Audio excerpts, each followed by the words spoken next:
Hey guys, Divyansh and welcome back to another episode of football daily. और आज के episode में हमारे पास 7 खबरें। लेकिन इससे पहले कि हम लोग यहां पर डिब्रोइन के समुंदर में कूद जाएं, मैं ये जानना चाहता हूं कि क्या अल सैक्सी नसर का कोई वजूद नहीं है। अगर जो भी खबरें हम सऊदी से देख रहे हैं सब अल इत्तेहाद की है या फिर अल हिलाल की है। अगर बात करें यहां पर एडरसन के लिए किसने ऑफर दिया? अल इत्तेहाद ने। या बात करें अगर यहाँ पर मूसा डियाबी को किसने खरीद लिया? अल इत्तेहाद ने। बात करें यहाँ पर अगर हम इसकी डिब्रोइन की, वो कौन खरीदने वाला? अल इत्तेहाद। कासिमिरो के लिए कौन ऑफर मारा? अल इत्तेहाद। तो अल नसर को कौन मेरे को साइन करेगी? वो नहीं। अल हिलाल को साइन करने की क्या जरूरत है? उनके पास नेमार आ रहा है, वो वैसे ही यहाँ पर 5 लोगों के बराबर है, तो खत्म कहानी यहाँ पर बाकी टीम्स की। क्रिस्टियानो रोनाल्डो की झोली में यहाँ पर गरीबों को दे रखा है यहाँ पर, और फिर सब एक्सपेक्ट करते हैं कि रोनाल्डो यहाँ पर जादू करे, वो होता नहीं है। तो फिर क्या है यार ये? बट ठीक है, सबसे पहले बात करते हैं। अब देखो, ये कोई पहली बार नहीं हो रहा कि डिब्रोइन और सऊदी के बीच में लवी डबी बनाने की कोशिश हो रही है, लेकिन पिछले 48 घंटे में खबरों को ब्रेकिंग न्यूज के तौर पर परोसा जा रहा है। हाल ही में यहां पर अगर हम बाकी मीडियाज की बात करें तो all over the world media ने इस चीज को रिवील करने की कोशिश की है कि डिब्रोइन और अल इत्तेहाद में वर्बल एग्रीमेंट हो चुका है। यह थोड़ा सा धक्के के तौर पे आया था, लेकिन मैनचेस्टर सिटी ने भी बिफिटिंग रिप्लाई तो दिया है। उन्होंने यहां पर इस चीज को क्लियर कर दिया गार्जियोला के थ्रू कि डिब्रोइन कहीं नहीं जाएगा। इसके बाद चाहे हम यहां पर एक्सप्रेस की बात करें, इंडिपेंडेंट की बात करें, गार्जियन की बात करें या फिर एथलेटिक की बात करें, सबने हाँ में हाँ मिलाई है। लेकिन काफी पंडित यहां पर कह रहे हैं कि ये एक माइंड गेम खेला जा रहा है। कहीं ना कहीं यहां पर क्या कल को सऊदी अगर 100 मिलियन का ऑफर देगी तो क्या सिटी का स्टैंड बना रहेगा? क्या सिटी यहां पर पोस्ट डिब्रोइन एरा को ऑलरेडी स्टार्ट नहीं कर चुकी? रिपोर्ट्स के हिसाब से क्रिस्टल पैलेस के इब्रिच इज 70 मिलियन रेटेड प्लेयर है, उसको यहां पर ये लेके आना चाहते हैं। हाउएवर क्रिस्टल पैलेस अभी फिलहाल उस पे हैंग ऑन करना चाहती है, क्योंकि उन्होंने यहां पर ऑलरेडी माइकल ओलेसे को बायर्न म्यूनिख को दे दिया है, तो वो अपने एक और स्टार प्लेयर को जाने नहीं देना चाहते।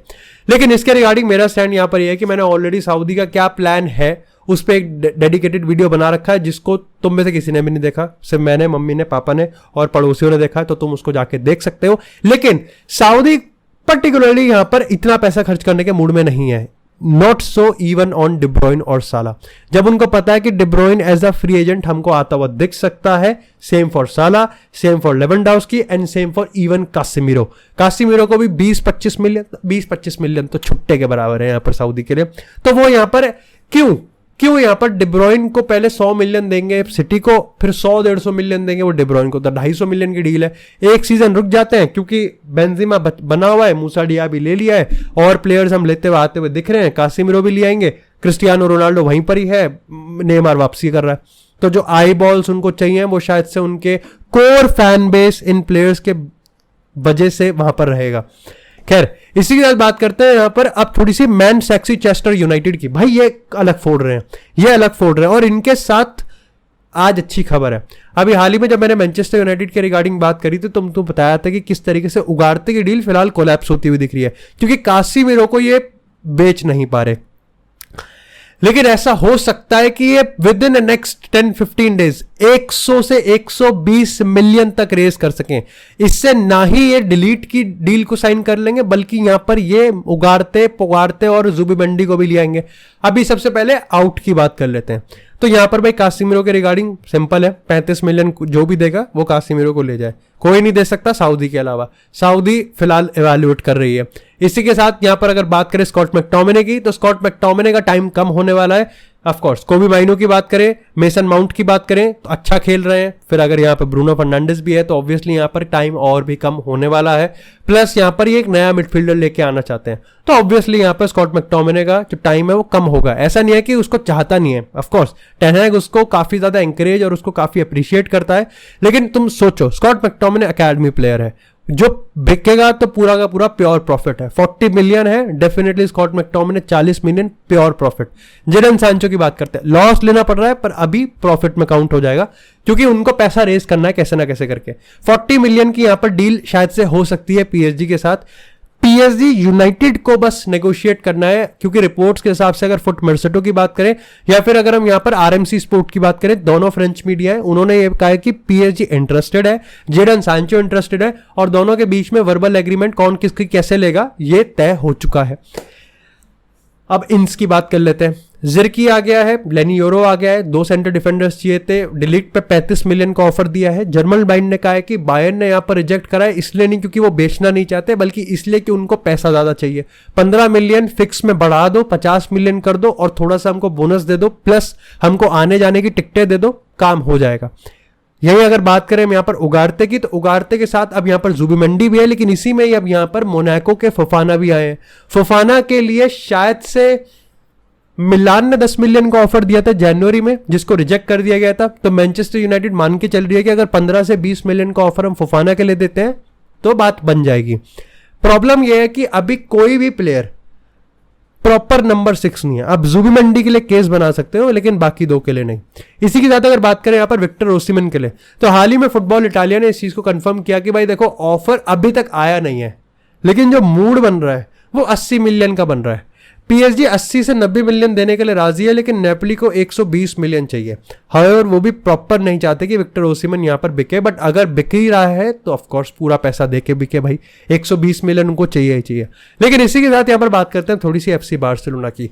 तो जो हाल मैनचेस्टर यूनाइटेड का है वही हाल एक्चुअली में बार्सिलोना का है, लेकिन जहां मैनचेस्टर यूनाइटेड को मतलब उनके लिए ऐसा है कि 40 मिलियन हो जाए हमारा काम हो जाएगा, बार्सिलोना के लिए पैसा इकट्ठा करना बहुत इंपॉर्टेंट होता हो जा रहा है उनकी फाइनेंशियल हेल्थ को इंप्रूव करने के लिए। लेकिन काफी रिसेंट टाइम में काफी स्पेनिश मीडिया ने इस चीज को कंफर्म किया है कि अब बार्सिलोना के जो इकोनॉमिक एस्पेक्ट्स हैं वो काफी अच्छे से सुधर रहे हैं, काफी अच्छे से बदल रहे हैं, 1:1 पे वो आते हुए दिख रहे हैं।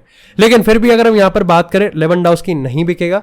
लेवेंडोव्स्की की फिजिक की बात करें, निप्पल देख के मेरा मन चल गया, मतलब मजा आ जाएगा।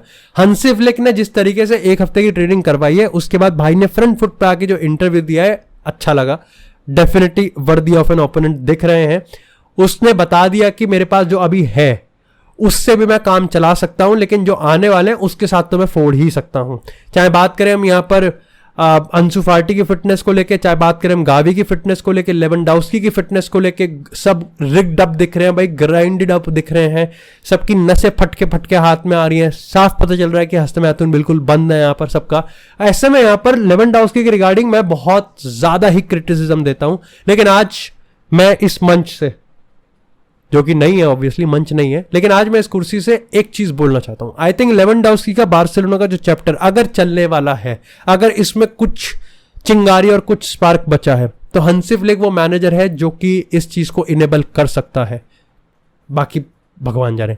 अब यहां पर अगर निको विलियम्स की बात करें तो बार्सिलोना का ऑफर जा चुका है। अब मेरे को कंट्रास्टिंग रिपोर्ट्स दिखती हैं, सही बताऊं, एल मुंडो की बात करूं, मुंडो डेपोर्टिवो की बात करूं, डियारो एएस की बात करूं, या फिर मार्सा की बात करूं, इवन रेलोवो को भी हम इसमें लपेट लेते हैं, पांचों की पांचों स्पेनिश मीडिया। इन्होंने यहां पर बताया कि जुबिमेंडी के लिए डैनी ओल्मो के लिए ऑफर जा चुका है पिछले मंगलवार को ही, लेकिन अब इन्होंने यहां पर इस चीज को भी रिपोर्ट कर दिया है कि भाई निको विलियम्स को भी ऑफर जा चुका है और पहले निको विलियम्स की डील होगी। जहां इन्होंने यह बताया कि डैनी ओल्मो को ऑफर देने में इन्होंने लोन लिया है, वहीं इन्होंने यह बताया कि निको विलियम्स को ऑफर देने में कुछ भी लोन नहीं दिया है, बल्कि 1:1 का फायदा उठा के उसको साइन किया जाएगा। निको विलियम्स की कंफर्मेशन चाहिए, बाकी सारे टर्म्स एंड कंडीशंस सब चीज तय हो चुका है, बाकी सब मामला निपटने वाला है। तो आप मान के चल सकते हो कि आने वाले 10 दिन में निको विलियम्स की डील कंफर्म होती हुई आपको दिख सकती है। जब बात यहां पर पड़ोसियों की करिए तो अपने गिरबान में झांक लेते हैं थोड़ा सा। अगर रियल मैड्रिड की बात करें तो कल इटालियन फिल्म फेस्टिवल था, जहां पर कार्लो एंसेलोटी ने भी शिरकत करी अपने ही कमरे से। फिर उससे जब पूछा गया कि एम्बापे का क्या हिसाब है, तो उसने कहा कि एम्बापे की पोजीशन देखेंगे, कहीं ना कहीं फिट कर ही देंगे जैसा भी हिसाब रहेगा। लेकिन एम्बापे का हिसाब यह है कि ऑफ कोर्स एम्बापे कोई सरप्राइजिंग ट्रांसफर तो नहीं है। एम्बापे को लेके पिछले 5 साल से ही पता था कि वो रियल मैड्रिड में आएगा। गिवन द फैक्ट एंसेलोटी के पूरे टेन्योर में उसको पता था कि एम्बापे आने वाला है, कब आएगा पता नहीं, लेकिन आने वाला है। हर सीजन उसको लगता था कि शायद से एम्बापे इस बार आ जाएगा, तो वो अपनी टैक्टिक्स को उस हिसाब से बनाता था। तो ऐसा तो आप कह सकते हो कि एम्बापे के रिगार्डिंग उसने प्लान नहीं बनाया, ऐसा हो नहीं सकता। एम्बापे के रिगार्डिंग प्लान उसने बना लिया है, हमें नहीं बता रहा है अभी तक। प्लान उसने अपने चेस्ट, अपनी छाती पे दबा के रखा है, वक्त आने पे वो हुक्म का इक्का डाल देगा।